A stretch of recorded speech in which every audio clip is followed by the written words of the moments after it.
உயிர்த்தெழுந்த இயேசு கிறிஸ்துவின் வல்லமை ஊழியங்கள் வழங்கும் வசனப் பெட்டகம். இயேசுவே கர்த்தர். இயேசுவையே தேவன் ஆண்டவரும் கிறிஸ்துவுமாக்கினார்.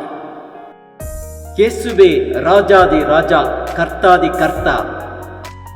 கிறிஸ்துவே மரித்தோர் மேலும் ஜீவனுள்ளோர் மேலும் ஆண்டவர்.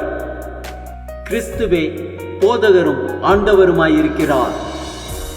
வசனப் பெட்டகத்தின் இன்றைய தின கருப்பொருள் ஜெபம். ஜெபத்தை கேட்கிறவரே, மாம்சமான யாவரும் உம்மிடத்தில் வருவார்கள். ஜெபத்தை குறித்ததான வேத வசனங்களை பார்க்கலாம். 1 சாமுவேல் 2:1 வாசிக்கிறோம்.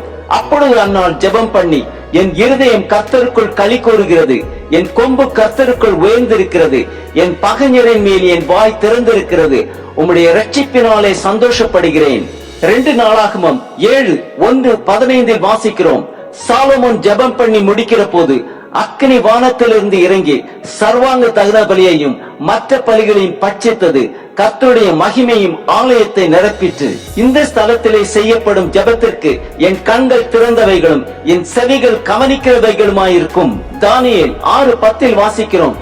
தானியேலோ என்றால் அந்த பத்திரத்துக்கு கையெழுத்து வைக்கப்பட்டது என்று அறிந்த போதிலும் தன் வீட்டுக்குள்ளே போய் தன் மேல் அறையிலே எருசலேமுக்கு நேராக பலகணிகளை திறந்திருக்க அங்கே தான் முன் செய்து வந்தபடியே தினம் 3 வேளையும் தன் தேவனுக்கு முன்பாக முழங்காற்படியிட்டு ஜெபம் பண்ணி ஸ்தோத்திரம் செலுத்தினான். 1 தீமோத்தேயு 2:1-2 வாசிக்கிறோம். நான் பிரதானமாய் சொல்லுகிற புத்தி என்னவெனில், எல்லா மனுஷருக்காகவும் விண்ணப்பங்களையும் ஜெபங்களையும் வேண்டுதல்களையும் ஸ்தோத்திரங்களையும் பண்ண வேண்டும். நாம் எல்லா பக்தியோடும் நல்லொழுக்கத்தோடும் கலகமில்லாமல் அமைதியுள்ள ஜீவனம் பண்ணும்படிக்கு ராஜாக்களுக்காகவும் அதிகாரமுள்ள யாவருக்காகவும் அப்படியே செய்ய வேண்டும். 1 யோவான் 5:14-15 வாசிக்கிறோம். நாம் எதையாகிலும் அவருடைய சித்தத்தின்படி கேட்டால் அவர் நமக்கு செவி கொடுக்கிறார் என்பதே அவரை பற்றி நாம் கொண்டிருக்கிற தைரியம். நாம் எதை கேட்டாலும் அவர் நமக்கு செவி கொடுக்கிறார் என்று நாம் அறிந்திருந்தோமானால் அவரிடத்தில் நாம் கேட்டவைகளை பெற்றுக் கொண்டோம் என்றும் அறிந்திருக்கிறோம். யோவான் 17:15 வாசிக்கிறோம். நீர் அவர்களை உலகத்திலிருந்து எடுத்துக் கொள்ளும்படி நான் வேண்டிக் கொள்ளாமல் நீர் அவர்களை தீமையினின்று காக்கும்படி வேண்டிக் கொள்ளுகிறேன். யோவான் 15:7 வாசிக்கிறோம். நீங்கள் என்னிலும் என் வார்த்தைகள் உங்களிலும் நிலைத்திருந்தால் நீங்கள் கேட்டுக்கொள்வதெதுவோ அது உங்களுக்கு செய்யப்படும். லூக்கா 6:12 வாசிக்கிறோம்.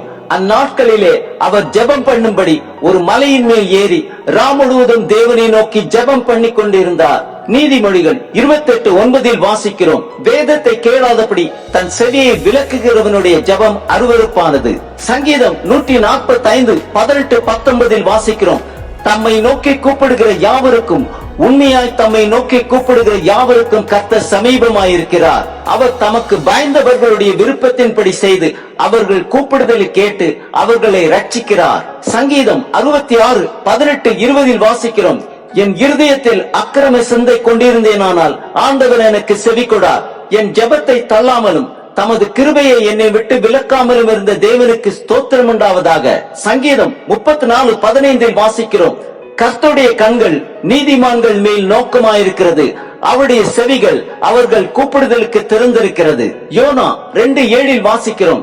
என் ஆத்துமா என்னில் தோய்ந்து போகையில் கர்த்தரை நினைத்தேன், அப்பொழுது என் விண்ணப்பம் உமது பரிசுத்த ஆலயத்திலே உம்மிடத்தில் வந்து சேர்ந்தது. ரோமர் 8:26 வாசிக்கிறோம்.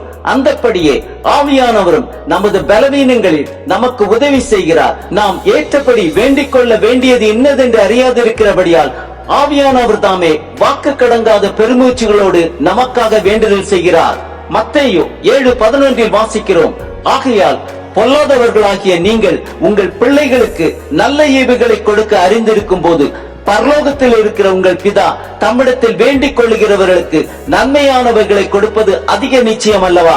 ஆம், ஜெபத்தை கேட்கிற தேவன் நம் தேவன். நாம் இரக்கத்தை பெறவும் ஏற்ற சமயத்தில் சகாயம் செய்யும் கிருபையை அடையவும் தைரியமாக கிருபாசனத்தண்டையிலே சேரக்கடவும். தானியேலை போல அன்னாளை போல நம் தேவனுக்கு முன்பாக முழங்காற்படியிட்டு ஜெபம் பண்ணி ஸ்தோத்திரம் செலுத்தி ஆசீர்வாதங்களை பெற்றுக் கொள்வோம்.